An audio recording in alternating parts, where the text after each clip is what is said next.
Au milieu du XXe siècle, le modèle scientifique dominant décrivait Vénus comme une planète tropicale humide. C'était notre voisine la plus proche, enveloppée d'une couverture nuageuse permanente si dense qu'aucun télescope ne pouvait en percer le mystère. Les astronomes de l'époque supposaient que cette couche de nuages protégeait la surface du Soleil, créant en dessous un environnement humide, une sorte de marécage chaud, potentiellement capable d'abriter la vie.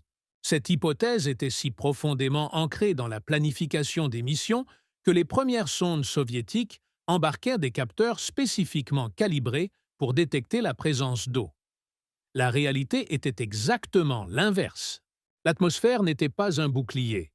C'était un couvercle qui piégeait la chaleur, provoquant un effet de serre incontrôlé avec des températures de surface d'environ 475 degrés Celsius. Les premières sondes n'ont pas simplement échoué. Elles ont été physiquement pulvérisées par l'immense pression atmosphérique, avant de pouvoir transmettre une seule image de la surface. Cet échec a engendré un nouveau consensus. Même si un atterrisseur survivait, la photographie serait inutile. L'atmosphère était 90 fois plus dense que celle de la Terre. Les scientifiques prédisaient que peu ou pas de lumière solaire pouvait pénétrer à cette profondeur, ce qui signifiait que la surface de Vénus était plongée dans une obscurité absolue et perpétuelle. Les ingénieurs soviétiques ont ignoré ce modèle. Ils ont équipé l'atterrisseur Venera 9 d'un projecteur halogène au cas où, mais ils ont aussi programmé la caméra pour balayer la surface immédiatement après l'atterrissage. Les données qui sont revenues ont prouvé que la théorie de l'obscurité était fausse. Mais ce sont les missions suivantes, spécifiquement les panoramas de Venera 13, qui ont renvoyé des données que personne ne peut pleinement expliquer encore aujourd'hui. Les ingénieurs soviétiques travaillaient avec des données erronées. En 1967, le modèle accepté suggérait que la pression de surface de Vénus était d'environ 20 fois celle de la Terre. C'était élevé, mais gérable, avec de l'aluminium renforcé. La sonde Venera 4 a été construite selon ces spécifications. Elle est entrée dans l'atmosphère et a déployé son parachute en s'attendant à une descente lente vers la surface. Elle n'y est jamais arrivée. La sonde a cessé de transmettre à une altitude d'environ 27 km. Elle n'a pas brûlé. Elle a été physiquement écrasée par la pression, qui dépassait de loin ses limites structurelles. L'atmosphère à cette altitude surpassait déjà la capacité de résistance de la sonde, et elle n'était nulle part près du sol. Cet échec a révélé l'ampleur du problème. La pression n'était pas 20 fois celle de la Terre. Elle était plutôt de 90. À la surface, c'est l'équivalent de se trouver à 1 km sous la surface de l'océan. Imaginez la pression que subit un sous-marin dans les profondeurs abyssales. C'est exactement ce qu'une machine doit supporter pour simplement exister à la surface de Vénus. L'équipe disposait d'une fenêtre limitée avant la prochaine opportunité de lancement en 1969. Ils ne pouvaient pas reconcevoir entièrement le caisson pressurisé à temps. Alors ils ont tenté de contourner le problème par la vitesse de descente pour Venera 5 et Venera 6. Ils ont réduit la taille du parachute. La logique était simple. Si la sonde tombait plus vite, elle passerait moins de temps dans la haute atmosphère. Avec un peu de chance, elle atteindrait la surface avant que la chaleur et la pression ne la détruisent. Le plan a échoué. Les deux sondes ont implosé à environ 11 km au-dessus de la surface. Cela a forcé une refonte totale pour Venera 7. Les ingénieurs ont abandonné l'idée d'un véhicule aérospatial standard. Ils ont commencé à construire ce qui ressemblait essentiellement à un sous-marin. Le nouveau design comprenait une sphère en titane forgée capable de résister à 180 atmosphères, soit le double de la charge attendue. Ils ont retiré presque tous les instruments scientifiques pour économiser du poids au profit du blindage. Les hublots ont été supprimés. Les panneaux solaires ont été remplacés par une lourde batterie interne. Venera 7 a été lancé en août 1970. Le voyage interplanétaire s'est déroulé sans incident. Mais, à son arrivée dans l'atmosphère de Vénus, les cordes de serrage du parachute ont fondu sous l'effet de la chaleur, provoquant la défaillance du parachute lors de la phase finale de descente. La sonde n'a pas flotté doucement vers le bas comme prévu. Elle est tombée en chute libre. Elle a percuté la surface à environ 17 mètres par seconde, soit plus de 60 km à l'heure. Au centre de contrôle, le flux de télémétrie s'est aplati instantanément. La mission a été classée comme un nouvel échec. Ce n'est que lors d'une revue postérieure à la mission, en analysant les bandes radio brutes, qu'un astronome a remarqué un motif dans le bruit de fond. La sonde n'était pas morte. Elle avait basculé sur le côté, pointant son antenne loin de la Terre, mais elle chuchotait encore. En traitant le bruit, ils ont récupéré 23 minutes de données de température depuis la surface.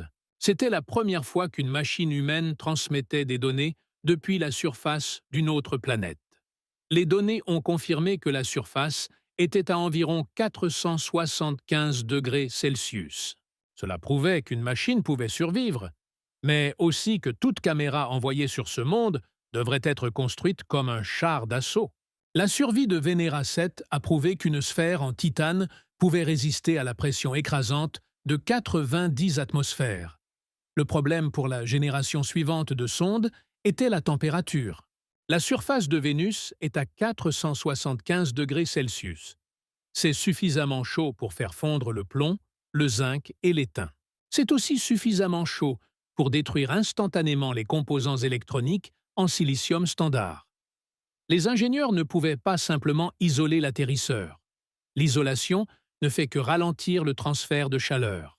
Tôt ou tard, la chaleur finit par entrer. Ils ne pouvaient pas non plus utiliser des systèmes de refroidissement actifs comme des ventilateurs ou des radiateurs. Un radiateur fonctionne en évacuant la chaleur dans un air plus frais. Sur Vénus, l'air extérieur est plusieurs centaines de degrés plus chaud que la machinerie à l'intérieur. La solution a été de transformer l'atterrisseur en un puits de chaleur temporaire. C'est une idée d'une élégance brutale. Avant que l'atterrisseur ne se sépare de l'orbiteur, le système faisait circuler un fluide surfroidi à travers le caisson pressurisé. Cela abaissait la température interne de la sonde à moins 10 degrés Celsius. Cela donnait à la sonde une avance thermique considérable. Elle commençait essentiellement sa mission comme un bloc de glace tombant dans une fournaise. Le compte à rebours commençait dès la séparation. Chaque minute qui passait, la chaleur grignotait cette réserve de froid. Pour gérer la chaleur générée pendant la descente, les ingénieurs ont utilisé un matériau à changement de phase. Ils ont rempli l'intérieur de nitrate, de lithium trihydraté. Ce composé chimique a un point de fusion de 30 degrés Celsius. Quand une substance fond, elle absorbe une quantité massive d'énergie sans que sa température n'augmente. À mesure que la chaleur de l'atmosphère vénusienne pénétrait la coque en titane, elle servait à faire fondre le nitrate de lithium, plutôt qu'à griller les composants électroniques. Cela accordait à l'atterrisseur environ 50 à 60 minutes de temps opérationnel avant que le système ne surchauffe et ne tombe en panne. La caméra elle-même nécessitait une approche complètement différente de la photographie standard. Une caméra de télévision des années 70 utilisait un tube cathodique. Ces tubes étaient volumineux, fragiles, et nécessitaient des lentilles en verre qui se seraient fissurées sous la pression extérieure. Les ingénieurs ne pouvaient pas risquer de placer une grande fenêtre en verre sur le côté du caisson pressurisé. Une défaillance structurelle à cet endroit aurait provoqué une implosion immédiate. Au lieu d'une caméra, ils ont construit un téléphotomètre. C'est un scanner mécanique plutôt qu'un système d'imagerie basé sur des lentilles. L'idée est radicalement différente de tout ce que nous connaissons en photographie. Le dispositif restait en sécurité à l'intérieur de la sphère en titane refroidi. Il regardait à l'extérieur à travers une minuscule fenêtre cylindrique en quartz, à peine plus large qu'un doigt, mais suffisamment épaisse pour résister à la pression colossale de l'atmosphère vénusienne. Le mécanisme était simple et robuste. Un petit miroir oscillait d'avant en arrière derrière la fenêtre. Il captait la lumière d'un seul point de la surface et la dirigeait vers un capteur photosensible. Le capteur mesurait la luminosité de ce point unique. Puis le miroir se déplaçait d'une fraction de degré pour mesurer le point suivant. Et ainsi de suite, point par point, ligne par ligne. la sonde transmettait ses données sous forme d'un flux de nombres. Elle n'envoyait pas un signal vidéo. Elle envoyait une longue chaîne de télémétrie que les ordinateurs sur Terre reconstruisaient ligne par ligne. Cette méthode était lente. Il fallait de nombreuses minutes pour construire une image panoramique complète. Si la sonde surchauffait avant la fin du balayage, l'image était coupée nette. Les ingénieurs échangeaient la vitesse contre la durabilité. Ils pariaient qu'un œil mécanique lent avait plus de chances de survivre aux conditions qu'un système électronique complexe. Le 22 octobre 1975, Venera 9 a survécu à la descente et a transmis des données pendant environ 50 minutes. Elle s'est posée sur une pente raide d'environ 20 degrés. Les ingénieurs s'étaient préparés au pire scénario en matière de visibilité. Ils supposaient que les nuages épais bloqueraient toute la lumière solaire, plongeant la surface dans un crépuscule profond ou une obscurité totale. Pour contrer cela, l'atterrisseur transportait de puissants projecteurs halogènes pour illuminer le sol devant la caméra. Quand le capuchon protecteur de l'objectif s'est détaché, les capteurs ont détecté une illumination immédiate. Les projecteurs étaient inutiles. La surface de Vénus n'était pas sombre. Le niveau de lumière ambiante était comparable à celui d'un jour d'été nuageux à Paris. L'atmosphère épaisse diffusait la lumière solaire uniformément, créant une lueur douce et diffuse qui éliminait les contrastes durs tout en fournissant amplement de lumière pour le téléphotomètre. La caméra a commencé son balayage. Il a fallu 30 minutes pour construire le panorama complet. À mesure que les données arrivèrent sur Terre, les scientifiques ont vu quelque chose qui contredisait des années de théorie. Ils s'attendaient à voir un désert sablonneux ou un paysage lissé par l'érosion. L'atmosphère étant dense, ils supposaient que des vents puissants auraient sculpté les roches jusqu'à les réduire en galets. L'image de Venera 9 montrait l'inverse.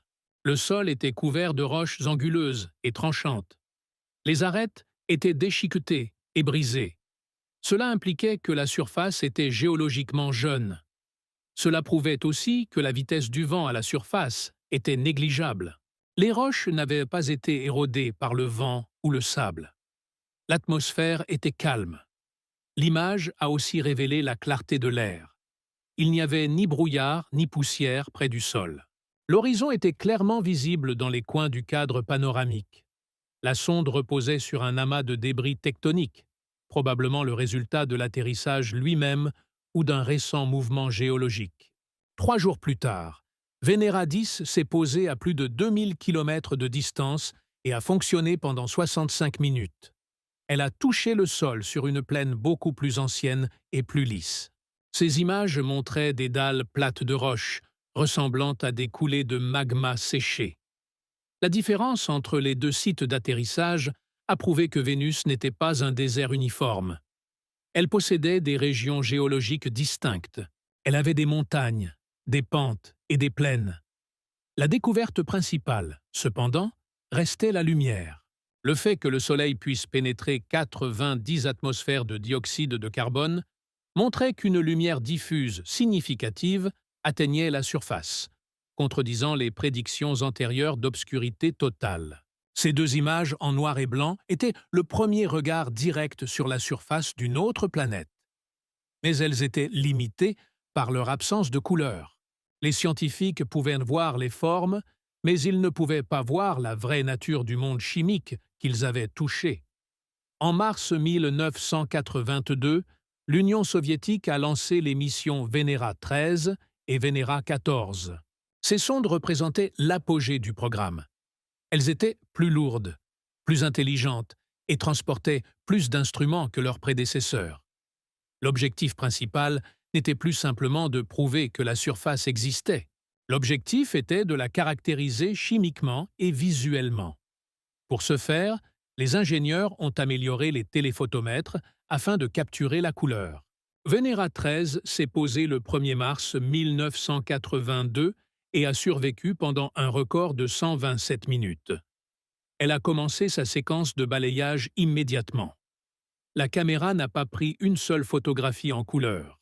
Elle a effectué de multiples balayages en utilisant des filtres rouges, verts et bleus. Les données ont été recombinées sur Terre pour créer une image composite en couleur. Le résultat était saisissant.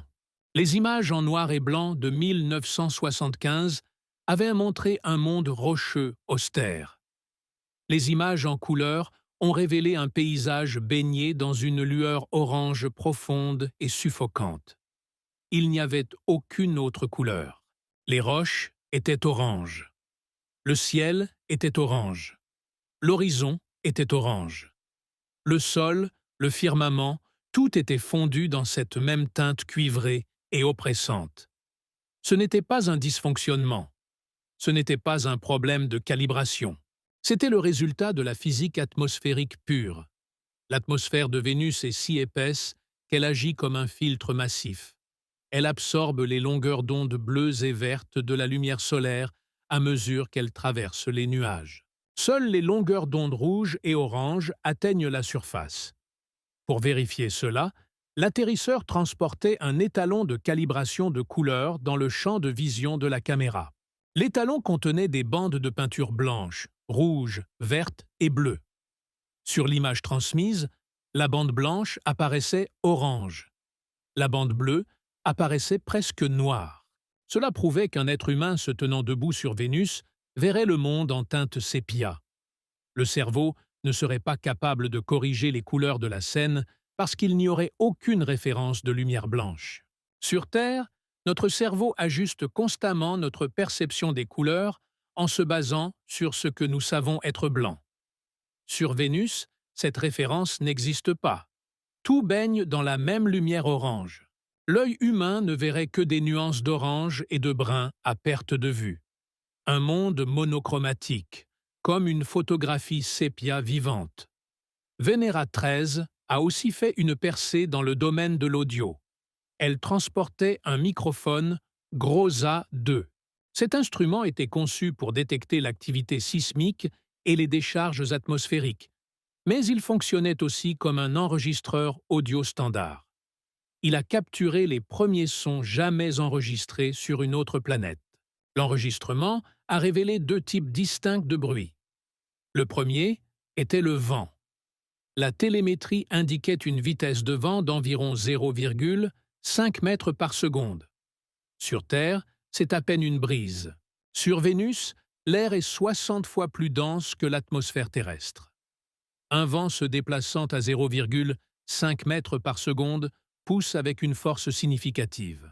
Le microphone a capté un bourdonnement aérodynamique bas et constant, tandis que l'air épais s'écoulait autour de la structure de l'atterrisseur. Le second son était mécanique. La sonde a déployé avec succès un forêt pneumatique pour collecter un échantillon de sol. Le microphone a capté le son explosif et sec de la charge pyrotechnique actionnant le mécanisme de forage. Puis il a enregistré le bruit de grincement du forêt entamant la roche basaltique. Cet audio a confirmé que l'atmosphère dense était un excellent conducteur du son. L'environnement n'était pas seulement brûlant et pressurisé, il était bruyant.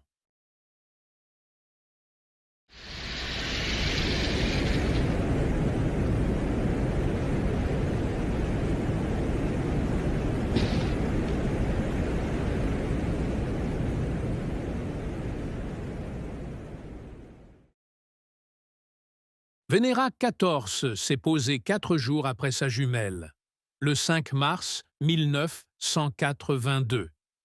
Elle a touché le sol dans une région située à environ 1000 km du site de Venera 13. Le terrain ici était plus plat et plus lisse. Il ressemblait à un pavement craquelé de roches basaltiques. Les objectifs de la mission étaient identiques à ceux de l'atterrissage précédent. La sonde devait photographier la surface, analyser l'atmosphère et tester physiquement le sol. L'un des instruments clés de l'atterrisseur était un bras à ressort. Ce dispositif était conçu pour pivoter depuis la base de la sonde et frapper le sol avec une force connue. En mesurant la profondeur de pénétration du bras dans le sol, les scientifiques pouvaient déterminer la densité physique et la compressibilité de la surface vénusienne. C'était un test mécanique simple, destiné à nous dire si le sol était constitué de poussière molle ou de roches dures. La séquence d'atterrissage était automatisée. D'abord, la sonde a stabilisé son assise. Ensuite, les caméras ont commencé leur travail.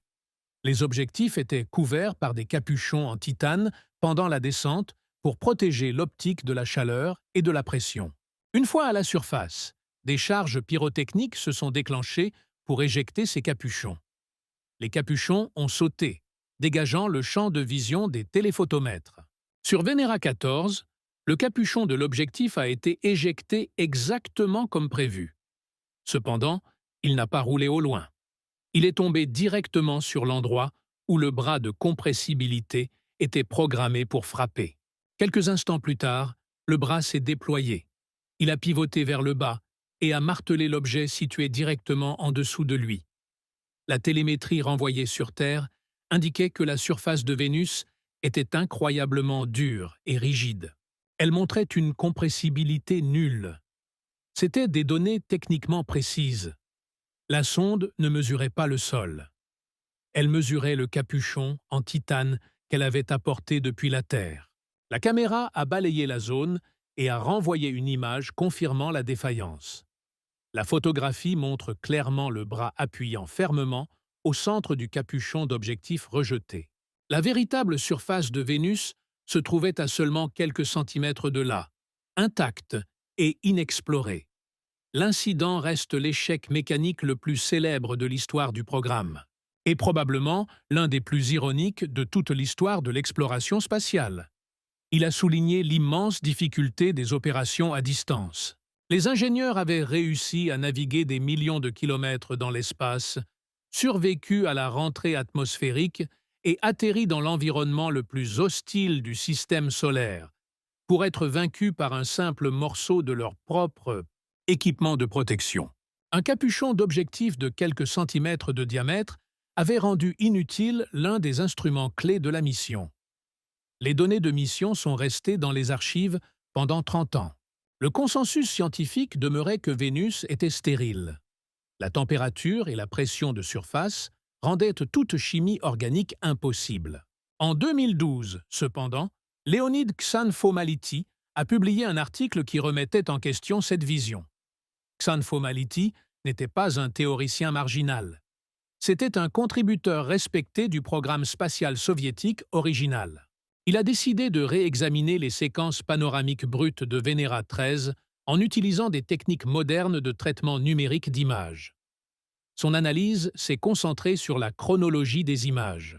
Les téléphotomètres ne prenaient pas un seul cliché instantané.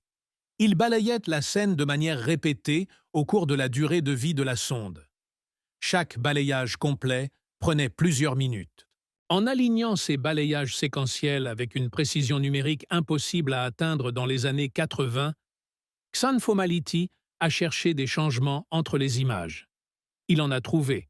Il a identifié plusieurs objets qui semblaient se comporter de manière erratique.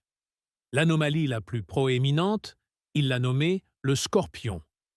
Dans les premiers balayages, le sol est vide. Dans un balayage effectué 7 minutes après l'atterrissage, un objet structuré apparaît. Il mesure environ 15 cm de long. Il semble avoir un corps central et une queue recourbée. Dans les balayages suivants, l'objet a disparu. Xanfomaliti a soutenu que l'objet avait émergé du sol, était resté visible pendant une courte période, puis s'était déplacé hors du cadre. Il a aussi identifié un objet qu'il a appelé le volet noir. Cet objet semblait changer de forme et de position par rapport à la sonde. Il a déclaré de manière célèbre que ces objets émergeaient, fluctuaient et disparaissaient. Il a suggéré que les habitants de Vénus pourraient utiliser une forme de vie basée sur une chimie exotique plutôt que sur le carbone et l'eau. La communauté scientifique mondiale a rejeté ces conclusions. Les scientifiques de la NASA et d'autres experts russes ont fourni une explication mécanique pour les anomalies. Ils ont argumenté que le scorpion et le volet étaient probablement des morceaux de l'atterrisseur lui-même. La sonde était enveloppée de couches d'isolation et de plastique. À mesure que la température interne augmentait, ces matériaux ont commencé à fondre, se décoller et tomber. Le mouvement n'était pas biologique. C'était le résultat de la désintégration de l'atterrisseur sous le stress thermique. Les ombres changeantes étaient probablement causées par l'angle variable du Soleil ou par l'enfoncement progressif de l'atterrisseur dans le sol meuble. Des analyses ultérieures et des restaurations d'images améliorées ont confirmé que ces éléments étaient des artefacts, du bruit ou des composants détachés de la sonde plutôt que des preuves de vie. Malgré le rejet de la théorie biologique, l'analyse a révélé quelque chose de troublant à propos des images. La surface de Vénus n'était pas une peinture statique. C'était un endroit dynamique. Des choses bougeaient, des débris se déplaçaient, l'atterrisseur gémissait et se déformait sous l'assaut constant de la chaleur. Les images ne montraient pas un monde mort. Elles montraient une interaction violente entre la machine et l'environnement. Un combat silencieux entre le titane et la fournaise.